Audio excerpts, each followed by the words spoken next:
Is this the long-lost sequel to Hot Rats? Or just a bunch of outtakes thrown together to make an album? Let's find out. Hey, what's up? I'm Jason, and this channel is for vinyl lovers who want to find new vinyl to listen to, purchase, or avoid. I focus on vinyl, but everyone is welcome. Ladies and gentlemen, this is the newest addition to the monumental Frank Zappa catalog titled Funky Nothingness. It's 2 LPs, 11 tracks of Frank Zappa goodness, but is it truly the Lost Hot Rats sequel as the promotion hype wants us to believe? No.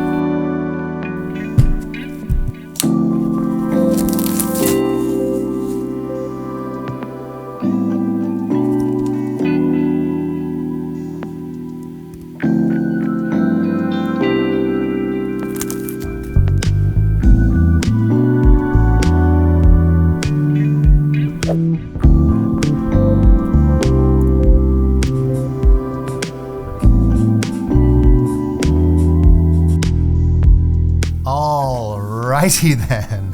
You already know Zappa never skimped when it came to recording his albums. The sonics are just unbelievable. I'm jumping ahead, but I mean, this is a great sounding album. Okay, but is this worth your time and money? So this record's gonna run you between about 38 and 40 bucks depending on where you buy it. Let's jump into presentation. I mean, you actually have this really cool kind of shiny cover with that background there. Same thing here, we got the silver. I don't know what else to call it. It's just shiny. I don't know why I didn't realize we were getting a booklet, but here's the booklet. Classic Frank. Man, there are some really cool session photos in here. I don't want to give them all away. Leave something for you to discover. So a very nice gatefold jacket, and the booklet is very nice. So you get a paper sleeve, but it does come with this static preventing poly inner, so that's a nice touch. You get Zappa labels on black 180 gram vinyl. So presentation, very, very nice. This is a high quality pressing. Okay, so as for the music, highlights for me are I'm a Rolling Stone, Chunga's Revenge basement version, and Basement Jam, but there's a lot to like about this release. There's also some things that I'm indifferent to. But the thing that's sort of most annoying to me is that there's some really cool stuff that made it onto the CD release that's not on the vinyl release, like the Transylvania unedited master, more Chunga's Revenge alternate takes because why not, and a tune called Moldred. I personally would have selected different tracks from the 3 CD release for the vinyl release, but it is what it is at this point. All right, so let's jump into the pressing itself to see how they did. Funky Nothingness was primarily recorded at the Record Plant Studio in 1970. Contains mostly unreleased compositions and jams featuring Don Sugarcane Harris and newcomer Ainsley Dunbar.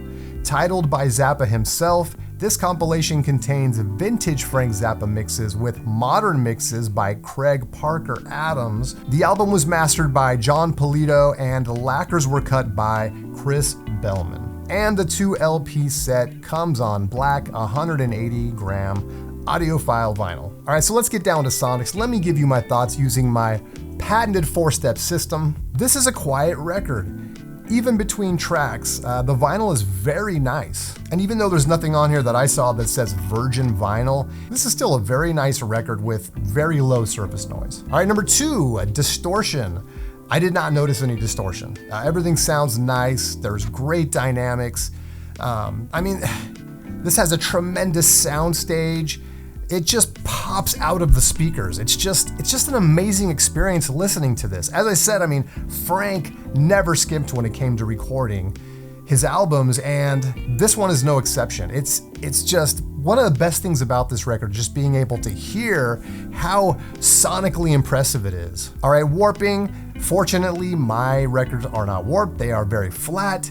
Your mileage may vary. Warping is a very sort of, it's one of those things that, I mean, it could have something to do with quality control. It could have something to do with how they were shipped or just how they were stored before they got to you. So, but I didn't have any warping on either one of my discs, so.